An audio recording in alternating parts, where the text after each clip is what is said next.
Hi అందరికీ నమస్కారం. మొత్తం మీద ఒక బీభత్సమైన అప్డేట్ వచ్చేసిందని చెప్పాలి. హరిహర వీరమల్లు ఇప్పటివరకు డిప్యూటీ సీఎం పవన్ కళ్యాణ్ గారు రాజకీయాలను చూస్తూ ఉన్నారు. చాలా రోజులుగా ఆయన సినిమాలకు దూరమైన సంగతి అందరికీ తెలిసిందే. అయితే హరిహర వీరమల్లు ఎప్పుడు వస్తుందా, లేకపోతే ఓజీ ఎప్పుడు వస్తుందా, ఉస్తాద్ భగత్ సింగ్ ఎప్పుడు వస్తుందా అని అందరూ కూడా ఎదురు చూస్తున్న తరుణంలో హరిహర వీరమల్లుకు సంబంధించి మొన్న విడుదలైన ఒక గ్లిమ్స్ ఉత్సాహాన్ని క్రియేట్ చేసిందని చెప్పాలి. వినాలి, హరిహర వీరమల్లు చెబితే వినాలి అంటూ కేవలం 11 సెకండ్ల పాటు ఉన్న ఒక గ్లిమ్స్ని విడుదల చేశారు. దాంట్లో పెద్ద సెటైర్లు కూడా వచ్చినాయి. ఇది 11 సెకండ్లు ఉండడం, అటువైపు ప్రతిపక్షం వైసీపీకి 11 సీట్లు రావడం కావాలనే పెట్టారన్న సెటైర్లు కూడా వచ్చాయి. అయితే ఎట్టకేలకు ఇవాళ దానికి సంబంధించిన పూర్తి స్థాయి పాట కూడా విడుదలైంది. మొత్తం 5 భాషల్లో ఈ పాట విడుదలైతే 5 భాషల్లోనూ పవన్ కళ్యాణ్ గారే పాడటం అనేది ఇక్కడ కీలకమైన అంశంగా చెప్పాలి. మనం పవన్ కళ్యాణ్ గారు తెలుగు, తమిళ్, మలయాళం, కన్నడ, హిందీ, ఇది పాన్ ఇండియాగా వస్తూ ఉంది. పవన్ కళ్యాణ్ గారి నుంచి వస్తున్న మొదటి పాన్ ఇండియా సినిమా అని చెప్పాలి. మరి ఈ మొదటి పాన్ ఇండియా సినిమాలో పవన్ కళ్యాణ్ గారు 5 భాషల్లో మాట్లాడారు.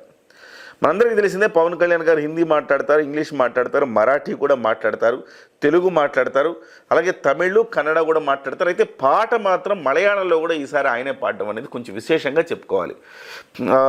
మాట వినాలి, చెబితే మాట వినాలని కీరవాణి గారి మ్యూజిక్ డైరెక్షన్లో వచ్చిన ఈ పాట అంటే పూర్తి స్థాయి పాట అని కూడా చెప్పడానికి లేదు, కానీ ఒక రకంగా గేయం లాంటిది అన్నమాట ఇది. సో ఒక మంచి సాహిత్యం, ఈయన పెంచల్ దాస్ గారు అందించిన సాహిత్యం చాలా చక్కగా ఉంది. చాలా డెప్త్, మీనింగ్ ఉన్న పాట ఇది.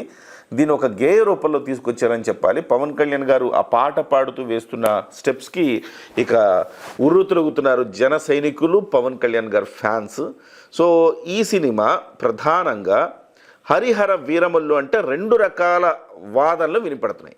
ఒకటేంటంటే ఇక్కడ బ్రిటిష్ వారి మీద పోరాడిన ఒక తెలంగాణ యువకుడి పాత్ర ఇందులో ఉండబోతోందని ఒక మాట చెప్తా ఉంటే, రెండో మాట ఇది హరిహర రాయలు ఎవరైతే ఉన్నారో శ్రీకృష్ణదేవరాయల కంటే ముందు తరం రాజు, ఆయన విజయనగర సామ్రాజ్యాన్ని స్థాపించిన రాజు హరిహర రాయలు, తర్వాత బుక్కరాయలు, ఆ తర్వాత 3వ వంశానికి సంబంధించిన వ్యక్తి ఈ శ్రీకృష్ణదేవరాయలు.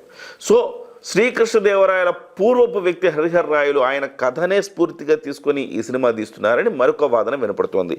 ఏదేమైనా 5 భాషల్లో ఈ పాటను ఇరగదీశారని చెప్పాలి. చాలా కీలకమైన కాస్టింగ్ కూడా కనపడుతుంది ఇందులో. బాబీ డియోల్ ఇందులో ప్రతినాయకుడిగా కనపడుతున్నారు. కొంత సినిమాని క్రిష్ తీయడం జరిగింది, మనందరికీ తెలిసిందే. ఆ తర్వాత ఆ క్రిష్ తీసేసిన తర్వాత జ్యోతి కృష్ణ గారు, ఏఎం రత్నం తనయుడే స్వయంగా బాధ్యతలు తీసుకుని షూటింగ్ కంప్లీట్ చేశారు.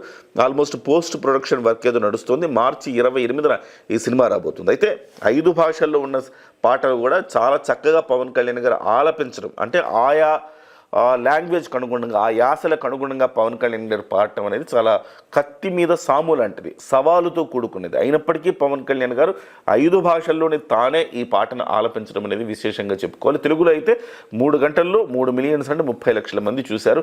గంటకు 10 లక్షల మంది చొప్పున ఈ పాటను చూడడం జరుగుతోంది. మొత్తం మీద మళ్ళీ ఒక రకమైన పండుగ వాతావరణం జన సైనికుల్లో వచ్చిందని చెప్పాలి. ఇప్పటివరకు రాజకీయాలు చూస్తున్న వాళ్ళందరికీ కాస్త రిఫ్రెష్మెంట్ లాగా ఈ హరిహర వీరమల్లులో పాటను ఇచ్చిందని చెప్పాలి.